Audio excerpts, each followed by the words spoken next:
in order. Yeah, Just, he's, I'm just me. nice guy. So, Yep. Okay, I think we're ready to start the meeting. All right, you do. I need to do after. I do. Madam Clerk, would you do the roll What do call? you do too? Director Arthur Perry. Here. Director Brett Eccles. Here. Secretary Arlene Schaefer. Here. Vice President Mike Schaefer. It's 7:59. Is my Everybody clock keeps saying. wrong? I'm here. I'm here. Bob Uten. No way. I'm here. Yeah. Okay, we'll go ahead and get started on this meeting. Do we have any other public comments besides Elodie's? No, Mr. President. Has everyone read Elodie's comments? Then we'll go on to receive and file the March 2022 Code Enforcement Officers Report. David?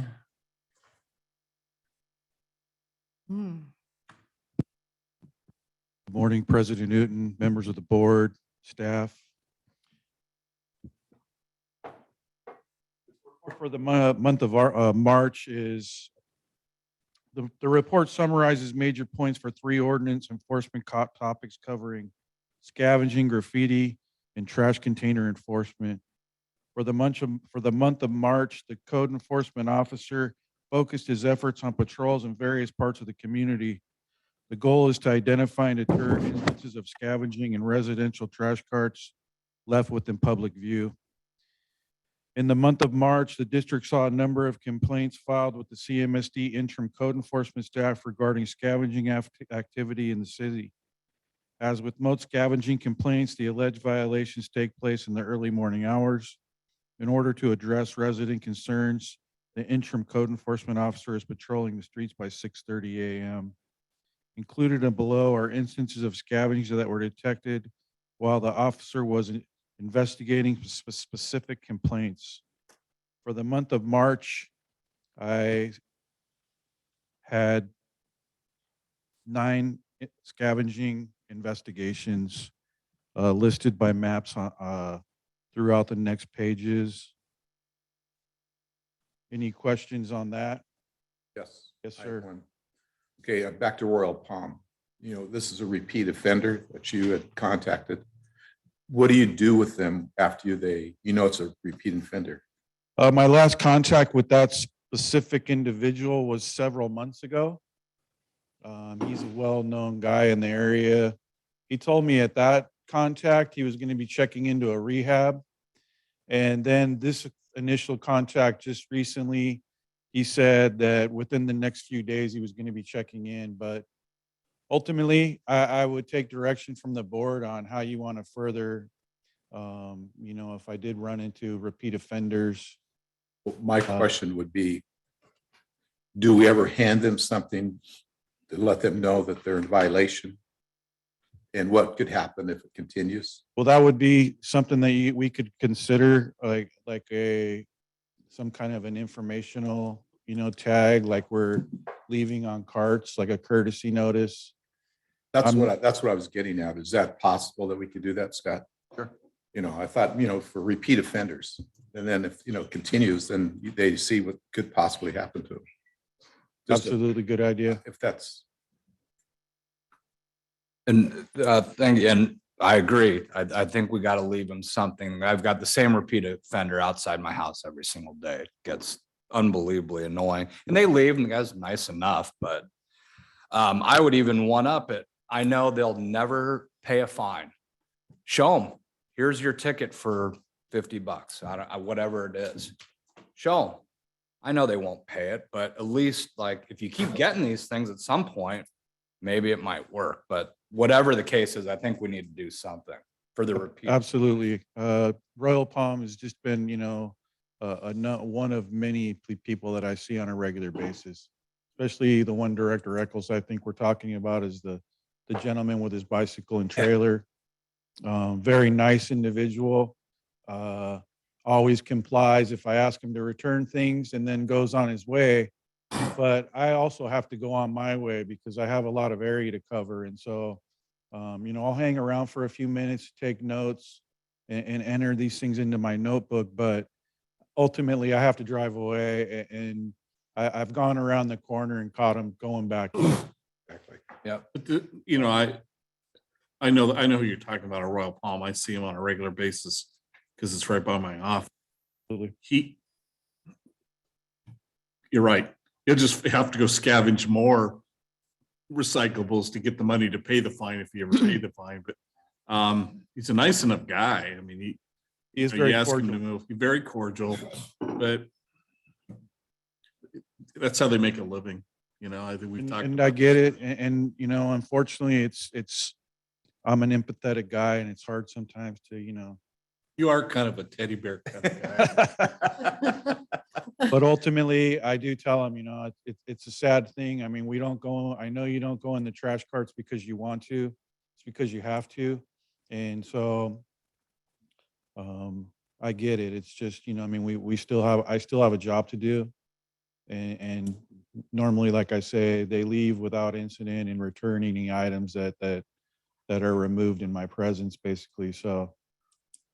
So, and with the weather warming up, I think you're pretty well aware the activity is going to increase. Absolutely. And especially the sun's coming out a little earlier now, so.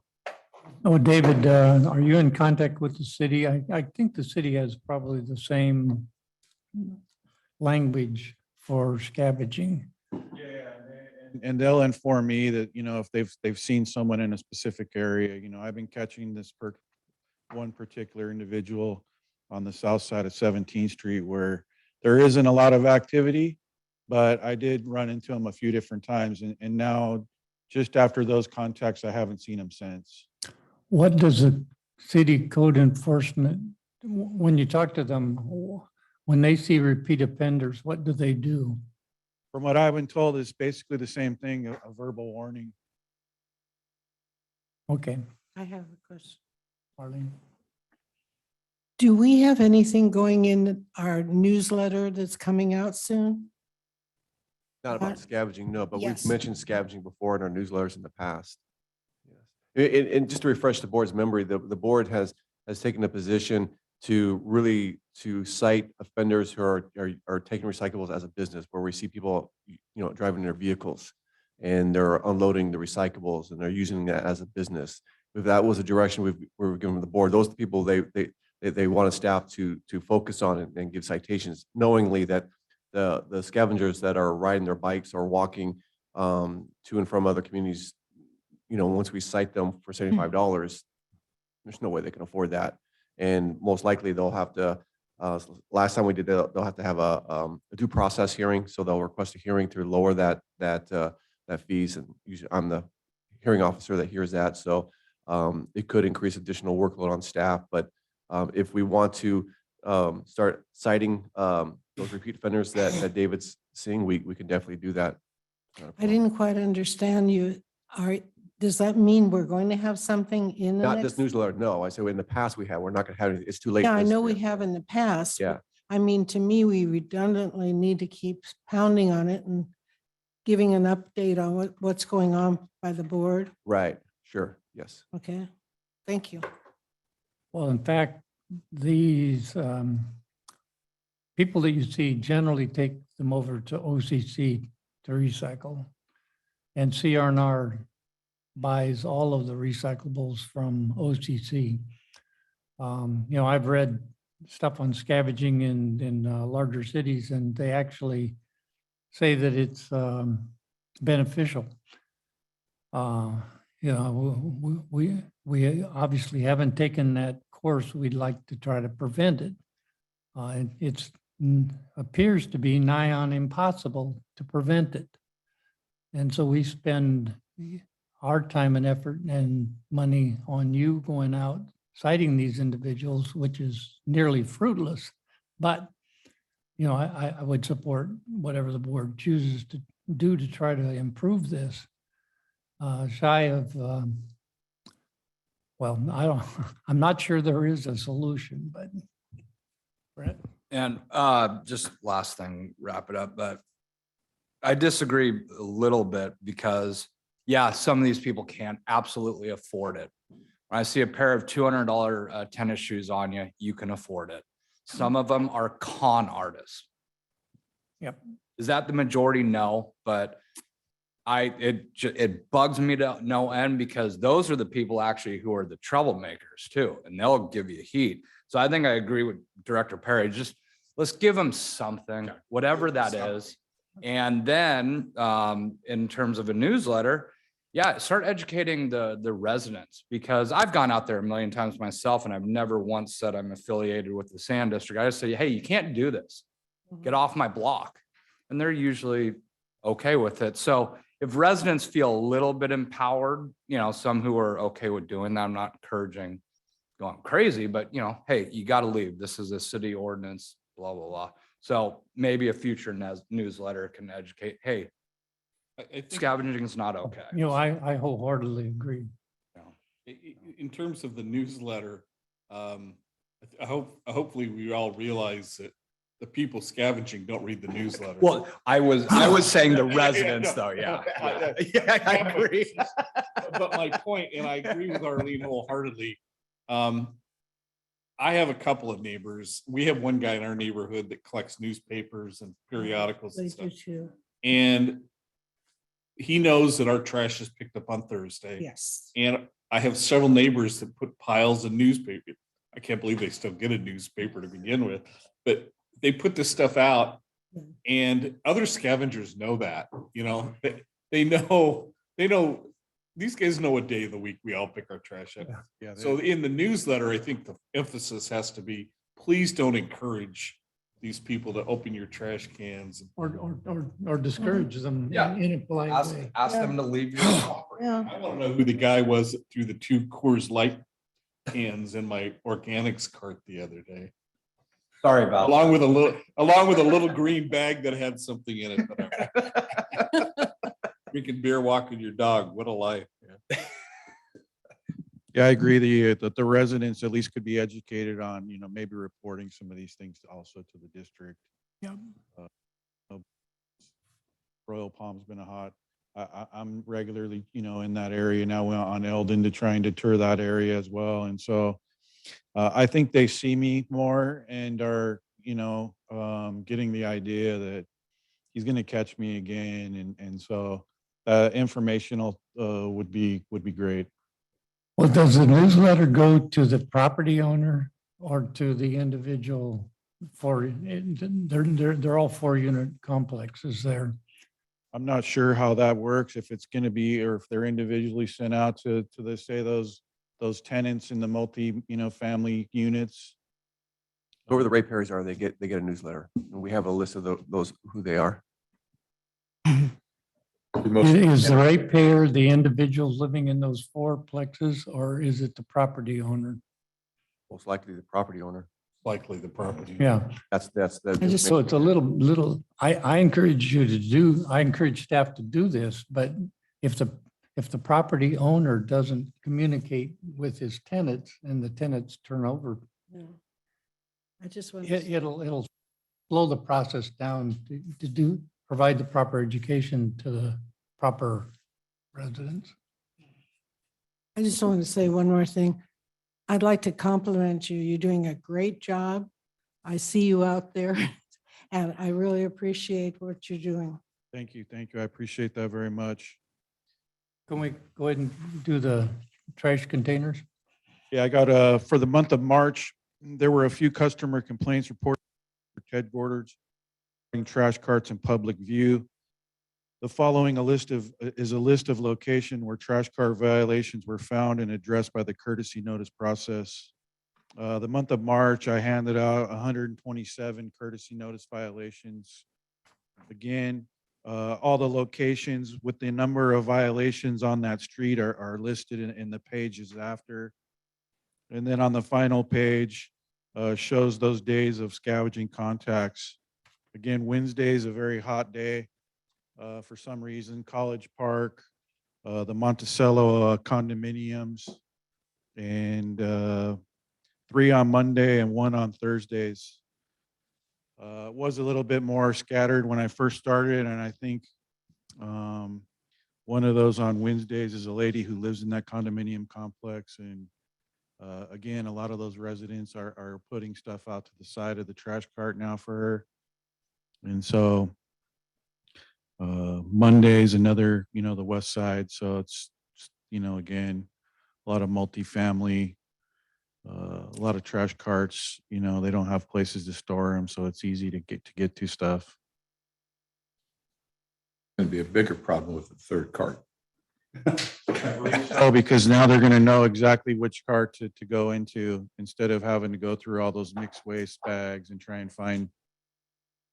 Plus, we're going to probably have to change our ordinance possibly, That'll conclude my month or my report for the month of March 2022. Thank you for your time. Do any of the directors have any questions on this item for David? Thank you, David. Thank you. Here, and I don't know how to change it back to there we go. Okay, the next item is the proposed drought tolerant landscape design plans for our headquarters here.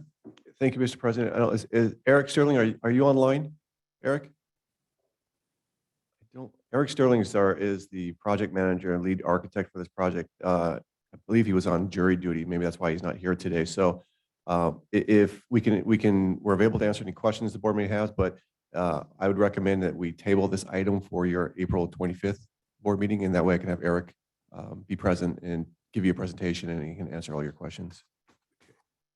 Is that satisfactory to all the board members? Mhm.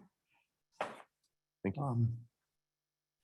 Okay, the next item is sewer inspection rebate campaign metrics. Actually, I told Scott I have a 9:30 hair appointment, so I think that's the reason. Just wait till I start filibustering. You're not the only one. You mean for me to leave to get Yeah. my hair cut right away? Okay, no. Okay, let's go on to item number 3, sewer inspection rebate program. Thank you, campaign Mr. metrics. President. Nolani Minway would be giving this report. Good morning, Mr. President, members of the board. The report before you is an update of the outcome of the district's recent public outreach campaign. In the month of February, staff focused on promoting the sewer inspection rebate program, also known as SERP. You may recall that the citizen survey results showed that this program had a very low percentage of residents who were aware of what the program was. So this was a great opportunity to highlight the program. The metrics show that the campaign earned 51,704 reach or impressions, which is the number of people who saw the content across the district's social media platforms. We also received 2,393 actual engagements, which is the measurement of comments, likes, and shares of the SERP content. The SERP program outperformed the previous HHW and FOG campaigns, with the most successful posts noting the requirements to apply for the SERP program, which earned 18,877 reach or impressions and 560 engagements across all platforms, and the Super Bowl, which gained 15,405 reach and impressions and 554 engagements. All 4 of those posts were boosted by an extra $200 on Facebook. And that goal was to receive more link clicks, which we were successful at receiving 1,372 link clicks. In the entire year of 2021, the district received 46 applications for SERP and 23 were processed. And we reimbursed the public $6,594.99. Since the launch of the SERP program in February, the district has received 65 applications and have processed 19 for a total reimbursement of $3,325. So staff will continue to track the number of applications that are received and processed, and we're happy to provide additional updates in the future. Do the directors have any questions on this program? What percentage of improvement has that been from the past? Much greater. It was a 19 application increase from the entire year of last year, just within that month. So we're looking forward to seeing what the annual recap will look like. What's our budget for that per year? Is it 25,000 Or, for the surf? yes, at least 25,000, yes. We've only spent, what have we spent to date?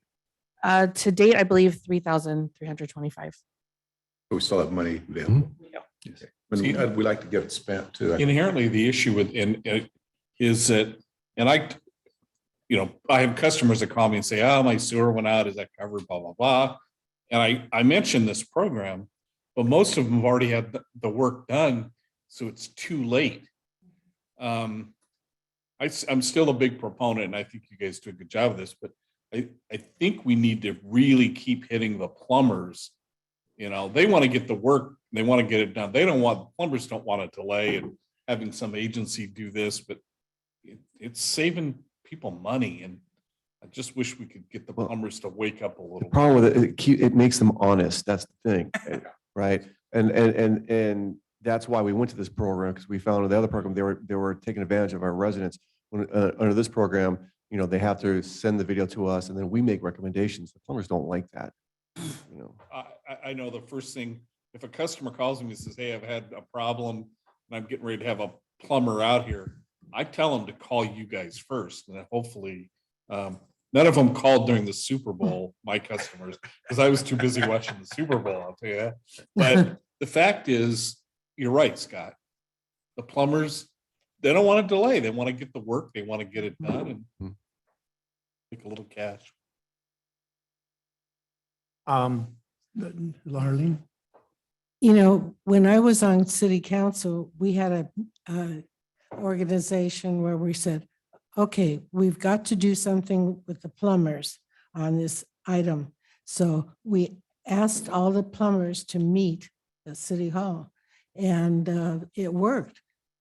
We picked a time, and they were so worried that maybe they'll lose their jobs, or we're going to increase somehow, or so forth. It's no different with the sanitary district. To me, I feel like, Mike, that we should address these plumbers, ask them to come meet here, talk to them, and you know, be able to explain what's going on so that they have a better understanding. I know even my gardener, I unlock my gate on the side on Mondays. Mondays when they come, and you know, then I lock it again. But that way they throw their whatever we call it, the offerings into the trash. You know, we And, did have a number of meetings with the plumbers already. We had it at the other location, Yeah. but that was for a little bit different program that we had.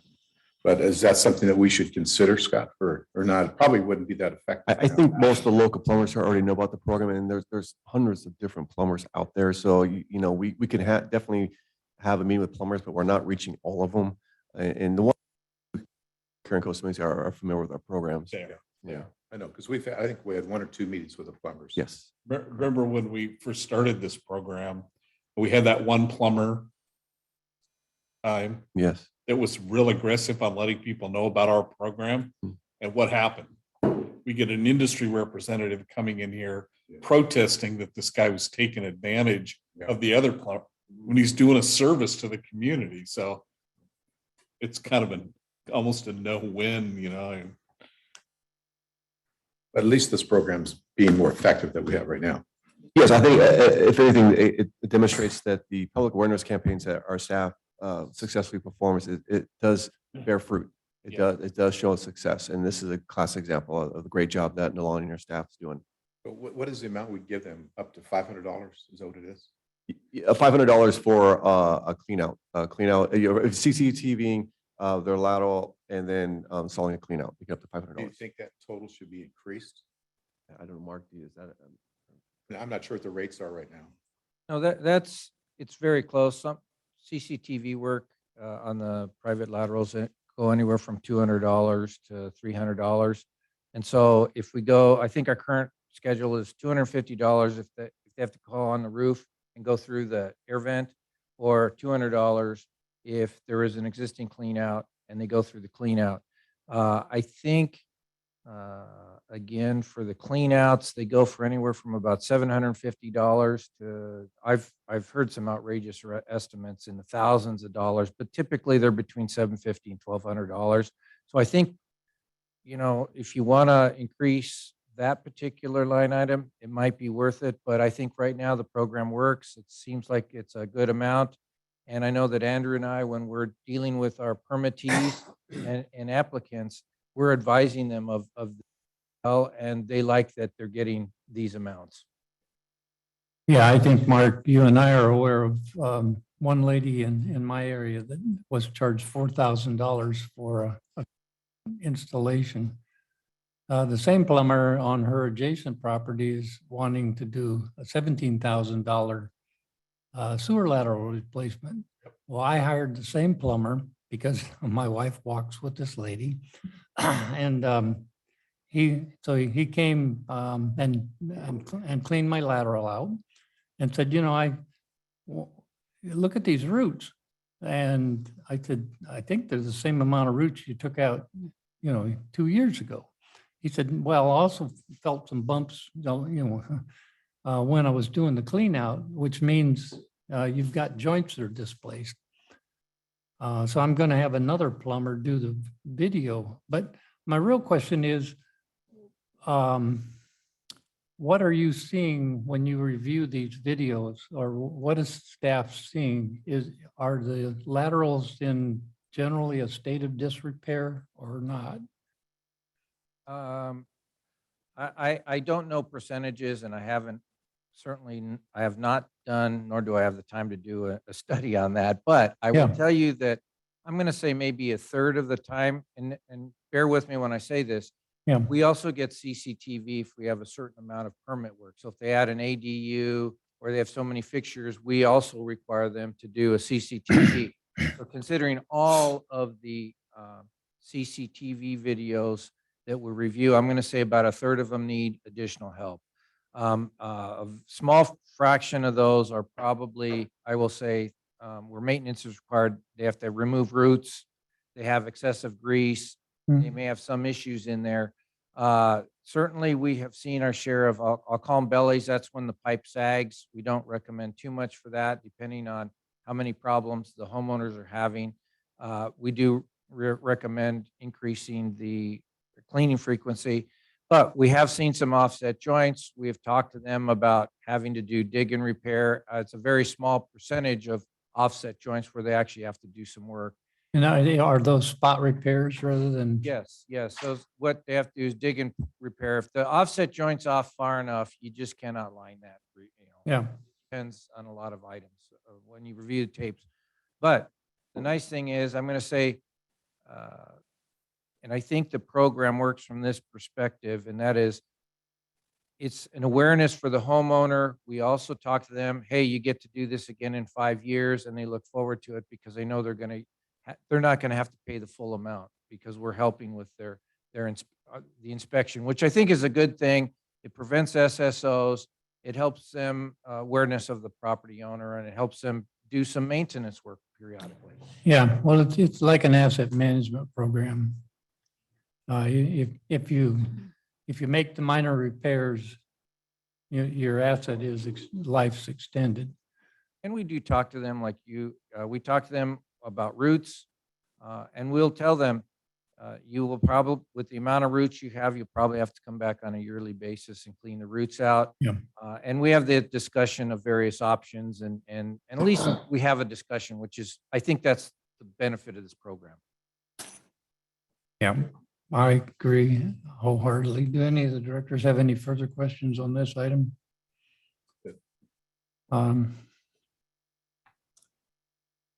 What are we ready to? Item 4. Pardon? Item 4. Oh, bilingual pay. Scott, are you going to lead this? No, I'm sorry. Diana Bojarski will be reading this report. Thank you. What a difference. Morning, Mr. President and Board.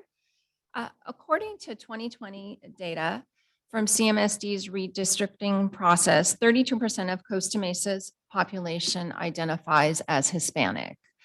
This wasn't news to district staff. In 2018, the districts began publishing their quarterly newsletter in both English and Spanish. Additionally, the district increased its presence through social media and awareness campaigns, with the same messages being posted in Spanish and English, with the goal of increasing participation in the Spanish-speaking population of Costa Mesa. Since the district has made more of an intentional effort at outreach, to the Spanish-speaking community, we have experienced an increase in calls from those seeking additional information. When the district receives those calls that a resident requests to speak to a Spanish speaker, they're transferred to our management analyst, one who is a fluent Spanish speaker. Calls range from those seeking more information about our programs to those who have sewer, permitting, or solid waste questions. The same employee routinely translates and or reviews the district's public outreach material that is in Spanish for accuracy. The district currently does not offer a special pay such as bilingual pay for those services. Staff believes that having one or more bilingual employees on staff is essential to ensuring a fully effective local government. As you can see in the staff report, the data from the 2020 decennial census shows that out of 118,287 residents, 41,698 identified as Hispanic or Latino of any race. Unfortunately, the data did not also include information on English proficiency for those residents. If the board does choose to move forward with adding bilingual pay, staff would monitor the needs of the community to assess the benefit of adding additional languages, potentially Vietnamese, Chinese, American Sign Language, whatever the need may be. In the area of compensation, CMSD conducted a survey of other local agencies to ascertain bilingual pay information. Based on those survey results, staff is proposing a monthly amount that is an average of the other local agencies. That would be $140 for bilingual speaking skills, this is monthly, and $180 for speaking, reading, and writing. Bilingual pay is considered special compensation and would be reported to CalPERS. The employer rate would vary depending on which tier the employee would belong to, between 7.73% and 11.60%. And I'm sure you're all aware, we are experiencing a very challenging labor market right now. Staff believes it's imperative that the district offer benefits, compensation and benefits that are competitive for recruitment and retention purposes. To be eligible for bilingual pay, employees would be required to pass a proficiency test with a 70% passing rate, minimum score, to certify that they are proficient and fluent in speaking and or reading and writing. Right now, we're just focusing on Spanish. Employees that are certified and receive bilingual pay would be designated as district translators and would be utilized and to serve in the role as the need arises. The annual amount of an eligible employee that would receive bilingual pay would be $1,820 for speaking skills and $2,340 for speaking, reading, and writing. Bilingual pay is currently not included in the biennial budget. There is sufficient money in the budget to provide bilingual pay to one employee. And then staff will request increasing the bilingual pay budget in future budgets if additional language proficiencies are required. That concludes my report. Art, how often do we get a call for a Spanish speaker? We can go from, I believe, 3 or 4 a week to maybe we'll go a week with none. I think that is important, as well as having somebody on staff to translate. Say we need to send out a social media post and it needs to get out there. There's something in the community, maybe a trash delay. It's important to be able to translate that into Spanish as well as English, and that comes up. Most of the public outreach, I think, we try to plan it ahead of time, but then there are times that it would come. I have like 3 questions. We'll see. I'm sorry.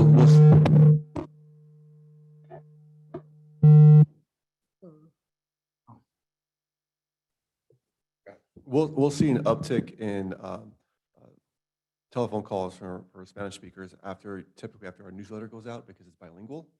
Then we'll start seeing an uptick in calls from Spanish speakers. Second question is, when you talked about the pay going on, what is it, STRS or what is it? FERS?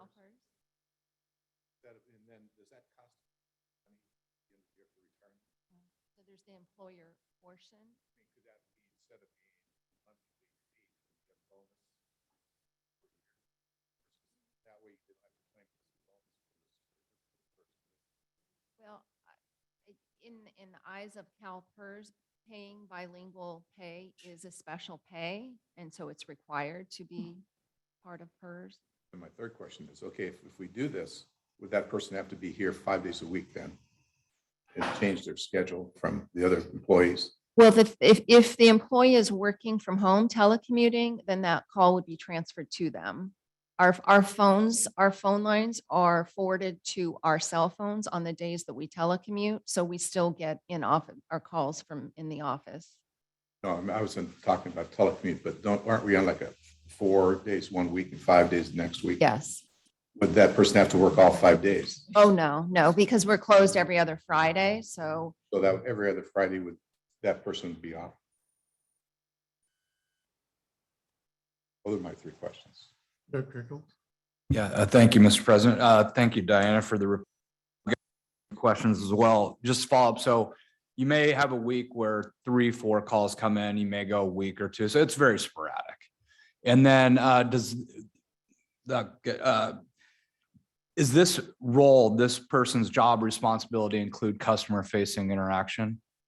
yes, if the front office did have somebody come in the office that needed a translator, then the individual would be called up to the front office.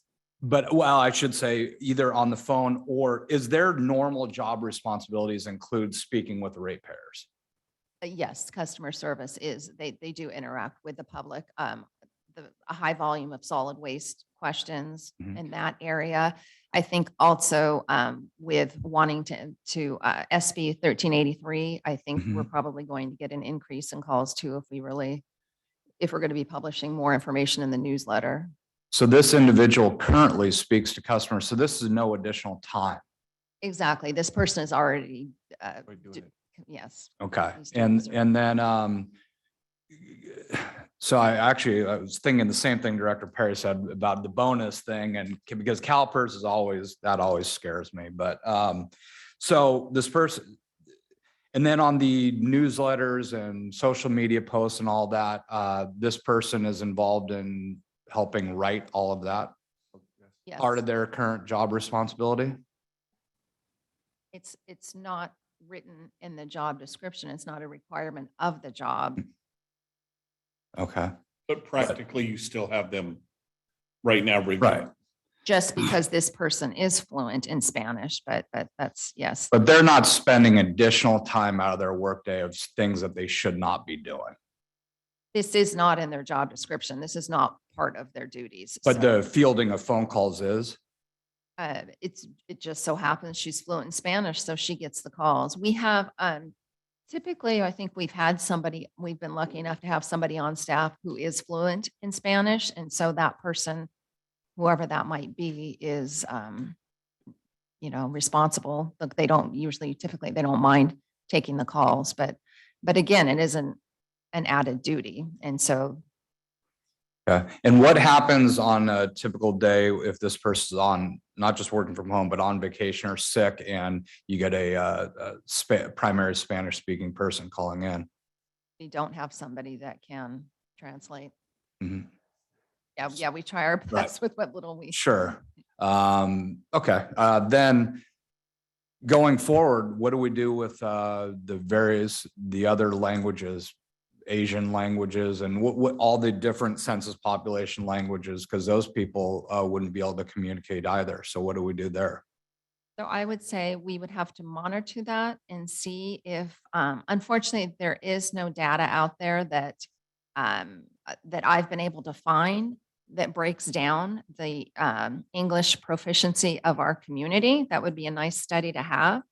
But we do get some calls in Vietnamese, and they are transferred to a person who is on staff who is fluent in Vietnamese. Those calls are not as often, but that is one area we could look at as well. Because that's another person who's fluent Vietnamese, so they would get this pay as well. Right now, we're just looking at Spanish, but that is. But how would you do that legally? You can't, because if the they're frequency- translating I'm too. sorry. The frequency of the calls is what we're looking at right now. Okay, if the calls and the communication goes up, I mean, in theory, this person would have to, well, that's why I asked about their current job roles. Their time is here irregardless, talking to customers, whether it's in Spanish or English. So it doesn't really change anything. Would this also be tied to future, CPI merit increases, things like that? Inflationary increases. So if we're starting at $1,000 now, 2 years from now, it'd be 1,500, that sort of deal. It would depend on the direction of the board. We don't typically, for instance, the wastewater staff has their commercial driver's license incentive pay. We haven't raised that necessarily with inflation. That has stayed the same. So that would be just at the direction of the board. Past practice, the only inflation for cost of living has been salaries. We haven't inflated any other Okay. compensation. Gotcha. Last question, and then I told you I was going to filibuster now.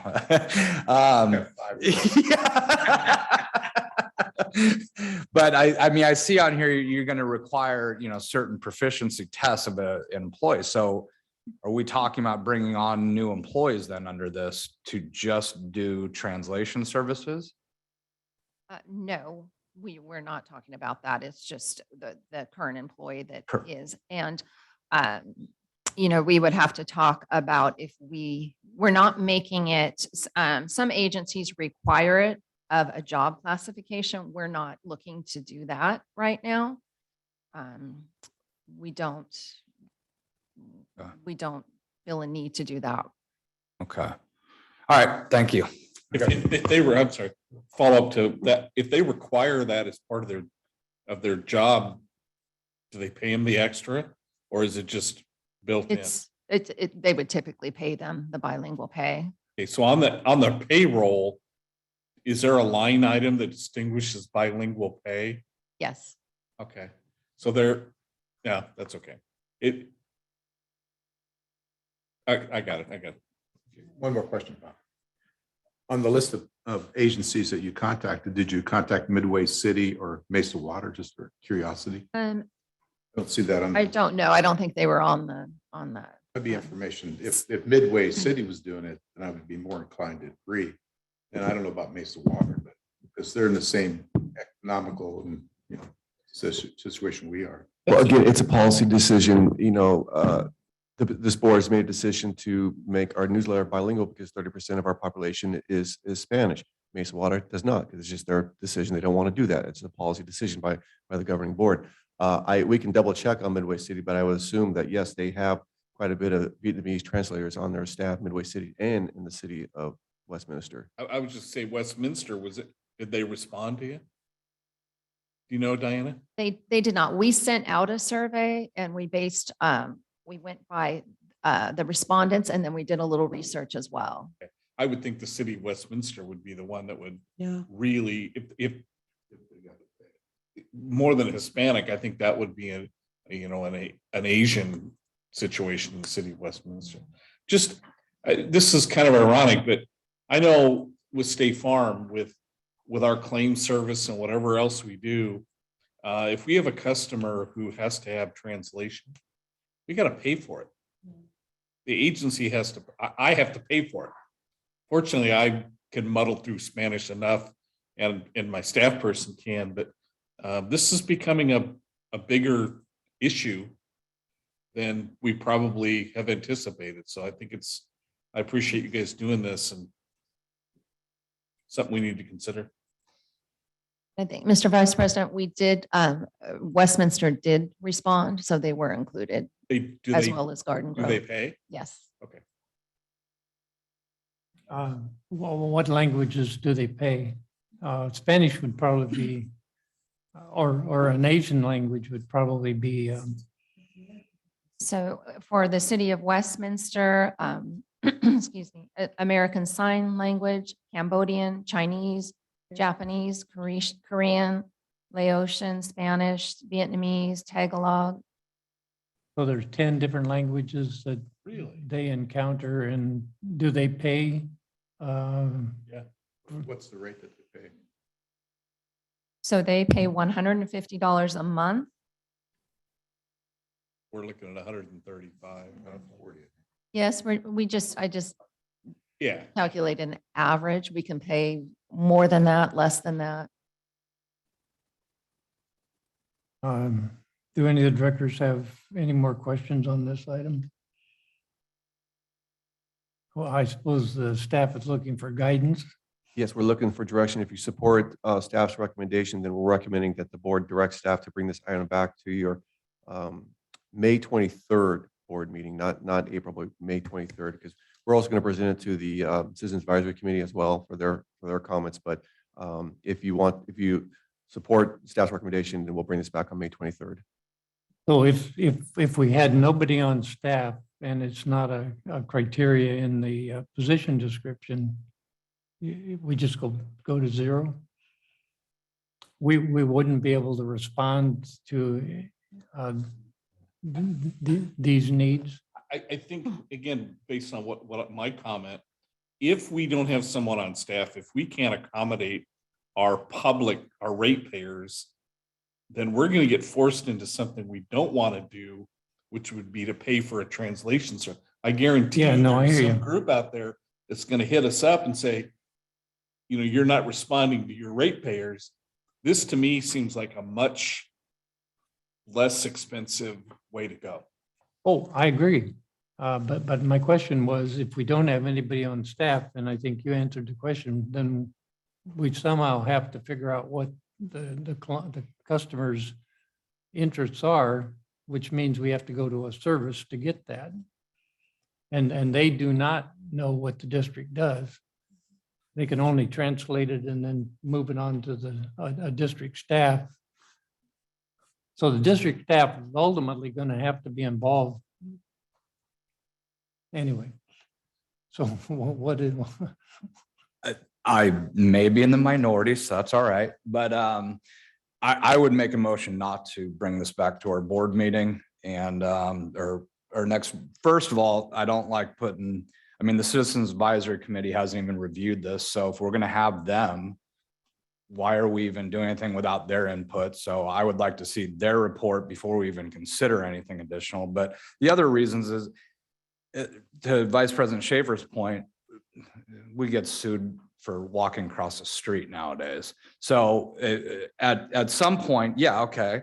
Now we have to do a Spanish translation. Well, what about Vietnamese? What about Russian? Go down the laundry list, you'll have someone sue us anyway. So at some point, enough's enough. We just keep doing these things, and we're not training people to take care of things. And that's why I asked about, if this person was spending additional time outside their job responsibility, I'd be like, yep, we got to compensate them. But if they're customer facing already, whether they're speaking Spanish or English, it's the same amount of time of their day. So I would move that we deny this or oppose the staff recommendation at this time and see what happens. I would agree with Brett. Okay, yeah. See, But I like Mike's. Yeah. What Mike's saying, but I think we need to discuss it a little bit more. oh, I'll offer a substitute before taking a motion that we don't completely dispense of it right now, that we bring it back to the May 23rd board meeting for further discussion and to hear what the CAC has to say, and then we can take a vote on whether we're going to do it or not. yeah, Yeah, just to clarify, we're not asking for approval of the policy today. We're just, Yeah. this is what we have study sessions for, meetings, just to have that discussion. So we're having that discussion today. We'll bring it to the Citizens Advisory Committee next month. We'll share what their comments or their recommendations are to you. If you want on May 23rd, then you can make your decision, yes or What's the no. date of that CAC meeting? Is it before the May study 11th. session? Yes, Is that before the study yes. session? Yes, it's May, Bring it back to us at our it's next May study 11th. session. May 11th is our next CIC meeting. So we'll bring it back I mean, bring it back to us at the study session, just to see what they're saying. We'll have after the already study had session. this. It'll have to come on May 20th. I'll be on your regular board meeting. And that's Yeah. where then you can adopt. Or it. you could bring it back to the following. Yeah, bring it back in the June study session. That's what you want? Sure. I'd rather have it come back in a study session than a board. meeting. Yeah, me too. Me too. Oh, Deanna, in the job description, does it say and other duties as required? Yes. So I sort of believe the board's consensus or thinking, or I'll speak for myself. These, I think this would fit into and other duties as required. For them, if they speak Spanish, it's part of their duty. But anyway, so we'll continue to discuss this. I think this item will be brought back to the June study session. I would be okay with that if everyone else was. Yeah. Okay. I feel that way too. I feel we need more time to explore into it. Okay. And the next project is probably just as much fun.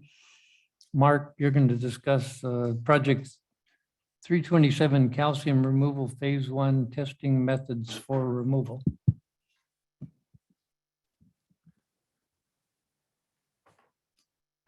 Well, good morning, board. I'm always appreciate bringing you information and hearing what you have to say, and I get to do that today on this particular project. So basically, I'll be providing you with some information, and then after that, hopefully answering your questions, and then hearing what you have to say. I'm not asking for anything today, no real action. I just want to understand where you're going, and you'll see why I'm asking this question when I'm finished with the presentation. We have about, as you know, we have about 224 miles of sewer. Fortunately, we only have a little over a mile. We think it's about 6,000 feet, but it could be as much as 7,200. We're still in the process of looking at tapes. But we think we have a little over a mile of sewer that actually has calcium in the pipelines. What's wrong with calcium? Well, it does this kind of stuff. Basically, it can grow, and see how these stalactites tend to drop down. And you'll see that the shape of this thing probably matches a nozzle that somebody has been using. But this is what can happen. We have more of this than we do. We have very little bit of this. But this is what happens is the calcium will line along the length of our pipeline. Here's another example of what, above the water level is where we see this. What causes it? I'm just going to say groundwater that's high in calcium, and either the PVC is porous in the sake of the pipelines that have it along the entire length. It's probably a manufacturing technique back from old days where the PVC was a little bit porous. And I will tell you that the old style used basically rope with some oakum on it when they put the joints together, and those always were notorious for leaking. And that's why we get the, I'll say, calcium growth at the joints. What are some opportunities for removal? Well, you could use acid washing, chain flail. We use high pressure. I'm talking like 50, 60,000 pounds per square inch of water pressure. Or you can dig down and replace a pipe. And in the previous slide, what you saw with the stalactites, basically that pipe we dug down, somebody dug down and basically replaced that section of pipe. We have a plan. We're not sure what it's going to cost us. And the reason why we want to do a test is so we could learn a few things. We've seen numbers as high as about, I'll say $500,000 to repair our calcium. I think the number is realistically going to be closer to 300,000. But that's why we're also going to do a test. And what we want to do is take a couple of our worst sites and do about 330 feet of cleaning, basically manhole to manhole at 2 locations. Why do we want to do this option, or why do we want to go in this route? Is if we've not really dealt much with repairing this and doing this type of work. So if I go out and say, hey, contractor, I want you to give me a price for cleaning this. They don't know how hard the calcium is. They don't know how long it's going to take them to do it. They don't know a lot of things. And is it 1 day worth of work, 2 days worth of work, 3 days worth of work? So if we basically put the onus on them, we're going to get very high bid prices because you put the risk on the contractor. They'll do the work for us, but they're going to pad their bid according to the risk. And I think Brett Eccles understands that as a contractor. And so what we want to do is determine options of how to remove it.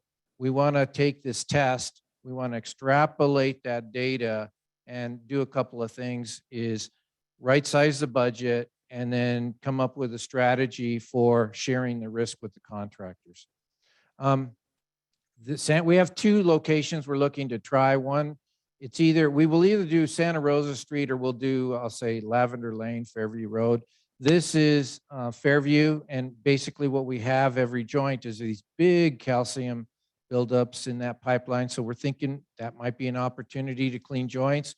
Or on Santa Rosa, we basically have this calcium that's built up along the entire length of the pipeline. We're kind of leaning towards that, cleaning that option since it's a whole length of sewer pipe. And that way we can get a real good trial of where we want to go with our program and get some real useful information. We're thinking right now, this year, we have about $75,000 in the budget to do some testing, to do some trials. We've spent a little bit of that on engineering and getting these, I'll call them mini bids or mini project awards ready. So basically, we're developing 2 little projects. And so for the testing phase, I would like, and I will be talking to our general manager farther additionally on this topic, but what I want to do is run a couple of ideas by you. We're looking to purchase 2 days worth of work. That way there's no risk on the contractor. We say, hey, what's it cost us to do 2 days worth of work? We think it's about $6,500 a day if you're using a mechanical chain flail system. And so for 2 days worth of work, it's probably about $13,000. They don't have risk. They do the work. So no matter how far they get, we're good. We minimize our risk and our outlay. They minimize their risk and we get some useful information. One of the big thing about mechanical cleaning that I'm concerned with is how badly is it going to beat up the clay sewer pipe that we're trying to remove the calcium on. So that's another item that I want to understand, because if they beat up the pipeline too badly, then we're going to have to follow up with a liner. And to do a 300-foot section of liner is probably anywhere from $3,000 to $5,000. So again, it's a matter of risk and learning what this is going to do. The second thing would be, so this we have a joint power. There's joint powers, a national joint powers agreement. Used to be called that. Now it's called Sourcewell. It's out of Minnesota, and they basically coagulate bids from the entire nation from public agencies, and they bid various services. They happen to have a mechanical cleaning bid. And so we're looking to use that Sourcewell joint powers agreement to, I'll say, hire a contractor to do mechanical cleaning. The next thing we would do is the high pressure washing isn't on the Sourcewell yet. It is just over the last 3 to 5 years, it started to gain some traction. So eventually it may be. But there's only 1 or 2 contractors in all of California that really do this. So I'd like, what we're planning to do is the general manager and I will meet with a contractor, come up with a sole source price for 2 days worth of work. And again, we'll run a test using 50,000 PSI robot. So this robot goes into the pipeline. It's got a nozzle, and this nozzle sprays out at quite high pressures. And we basically carve the calcium away from our clay pipe. The nice thing is, Huntington Beach does this method, but it is very expensive. And the city, or excuse me, OC Sanitation has done some of this. They sort of abandoned it because of the expense, so they're doing some other methods right now. But we're going to give it a shot because there is no damage when you use that method to our pipeline. It comes out and it's in very good shape, and you don't have to line them at all. So what's ahead? We're thinking we're going to move forward with these 2 test contracts. We'll basically obtain a quote through the Sourcewell JPA. We'll enter into and contract for sole source cleaning for about $14,000. We estimate the work between 25 and 30,000 K plus inspection, my time for reviewing data, which is all sunk costs and stuff. But just to be fair with you, we think this thing will probably be 60,000 or less. So with the 2 contracts, we're talking, let's say 30,000. By the time you inspect and do all the work, I'm going to guess it's probably could even be in the neighborhood of $45,000. But to give you a number, where I'm thinking it's about 60,000. We did budget 96,000. We currently have spent some money on designing and preparing for these tests. So we have, I think, currently 75,000 or so available to do our work. So we're looking very good to do this. After we do the work, we'll review, figure out what options or combination of options. Maybe on some we'll do one type and others we do, with a less expensive approach. I don't know. And then we look at, based on having 6,000 or 7,000 feet worth of calcium, is this a 1 year, 2 year, 3 year approach? We've got to look at the budgetary numbers associated with that. I'm hoping it's a couple of years. If it's only 300,000, we can do it and get it out of the way. And that way we eliminate all these hot spots. I'm worried about overflows because it doesn't take long for calcium to catch rags and strings and all the other stuff that gets into the sewer system and cause an overflow. And I'm sure our wastewater superintendent would love to get that out of the system. And then the last thing is we would update the budget and develop a project, an updated project for next fiscal year. So with that, I'm ready to answer your questions, have further discussions, see what you guys think about our approach. But basically we're saying we're going to run a test. It's going to be no more, we'll issue no more than about $30,000 worth of contracts or so. There'll be a little bit of work after that. And it'll give us information that we think it'll be useful for reducing contractor risk and reducing our cost risks, and something we can go against approach. Question for Scott. Didn't we do a project like this a short time ago? Maybe 6 or 7? I believe Rob Hamers did Rob, some, yeah, right. yes, he did some work. I know, for example, he tested acid washing. It was successful, but there were some major drawbacks with the acid washing. One is you got to neutralize it, completely neutralize it. Otherwise, OC sanitation does not want that water released. And then what do you do with if you don't get it all neutralized? How do you deal with it? We found, based on the reports I was reading, it didn't seem like a very viable alternative. It took too long, it used too much chemical. It's hard to transfer chemicals, say, from one sewer segment to another. Did he also try the mechanical with it?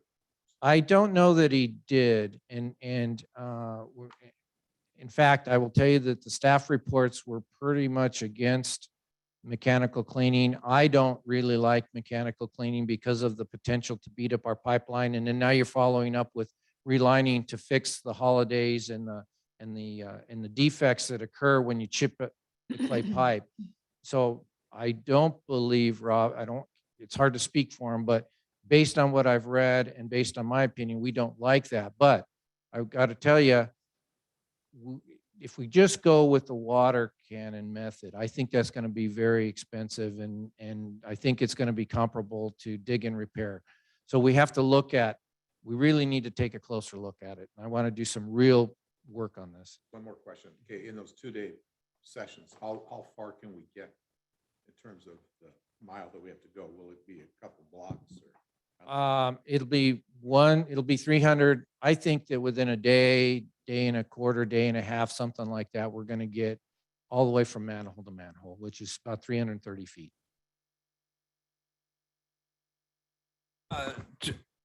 I'm trying to wrap my head around, I'm slow. Okay. Construction, Oh. but I'm trying to understand the TNM and the risk, because to me, TNM means just that. say this work needs to get done, and it's gonna take me T and M to track it and do all that. In this hybrid T and M, so the contractor is gonna be given 13 grand or 14 grand to do what? What, I mean, Well, I'll tell you, it's not exactly we're giving them 13 grand. What we want to say is, yes, it's a hybrid, I'll call it a hybrid T and M approach like you're thinking. But what we're going to say is, give me a price, lock, stock and barrel, all the equipment, people, everything you need to give me 2 days worth of work, period. That's it. So while it's T and M, we're saying we only want 16 hours worth of your time. Give me a price to spend on that 16 hours. And then we're going to start at one manhole and work our way towards the next manhole. We probably will get all the way through to the second manhole.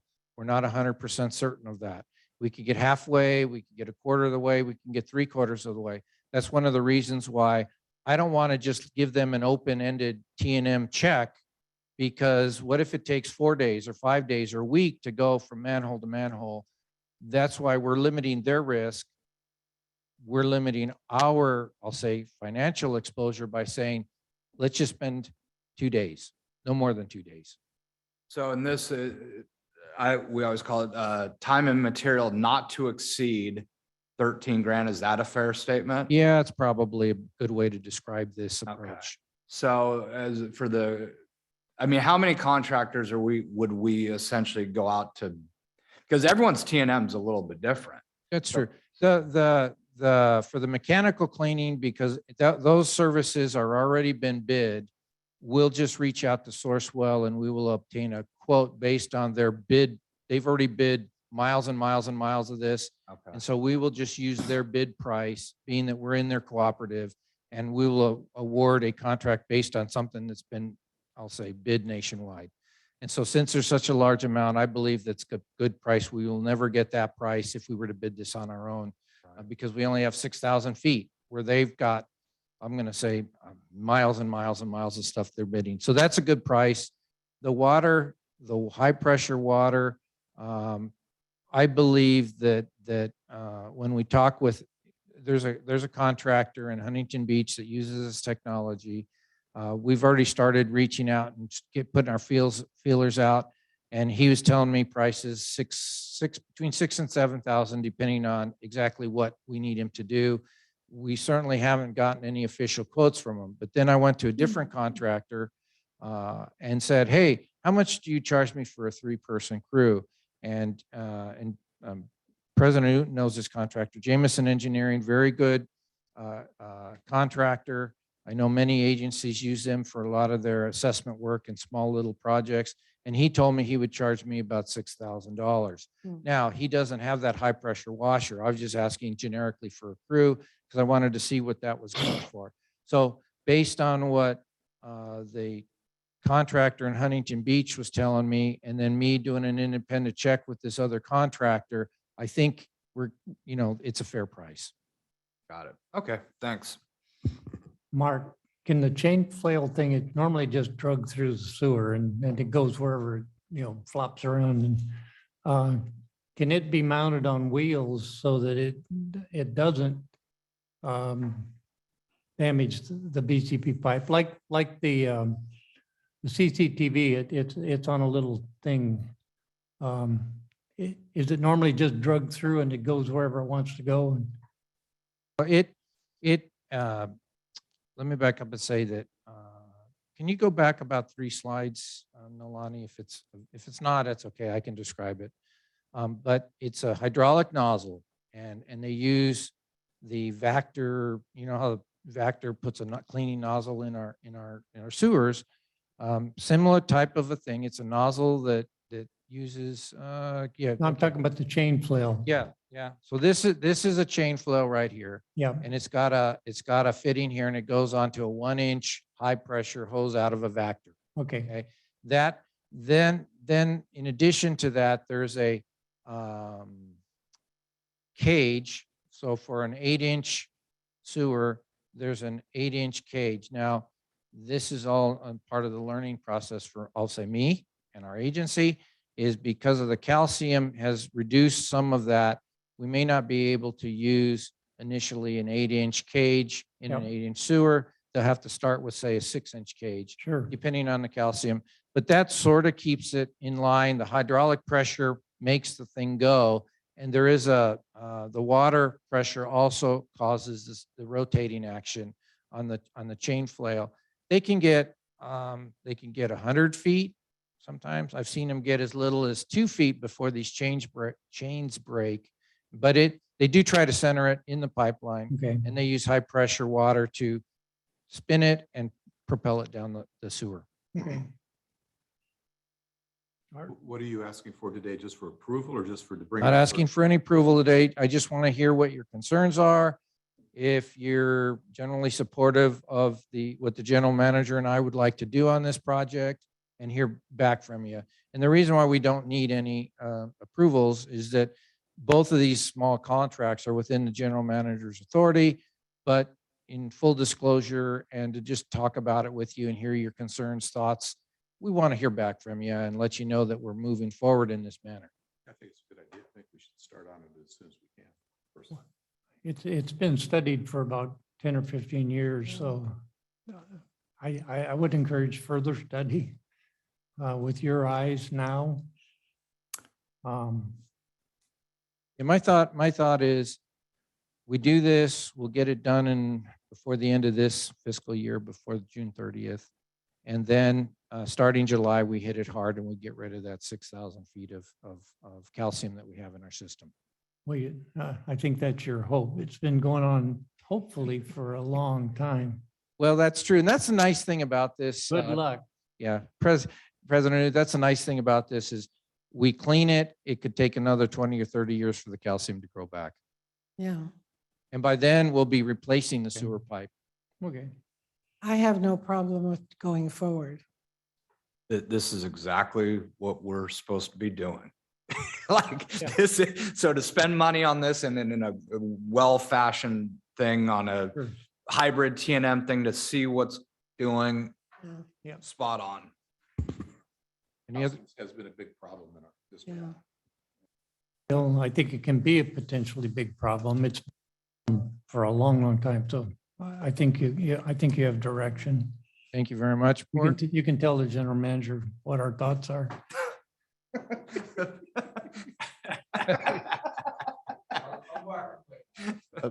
Mr. Okay. President, if I may, Eric Sterling, our landscape design architect, is now online. So if you do want to bring back item C2, the proposed drought tolerant landscape design plans at HQ, we are available to discuss that item today.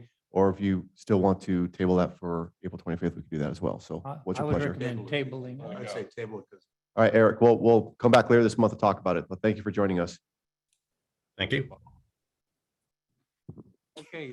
Although, can we talk more for the next hour? We gotta take care of Bob. This hair's getting longer. Yeah, exactly. And my hearing aid's falling out. I can't do this meeting anymore. We Do adjourning? any of the directors have any oral comments or things we need to talk to the staff about? Okay, this meeting is adjourned. Thank you very much. Okay.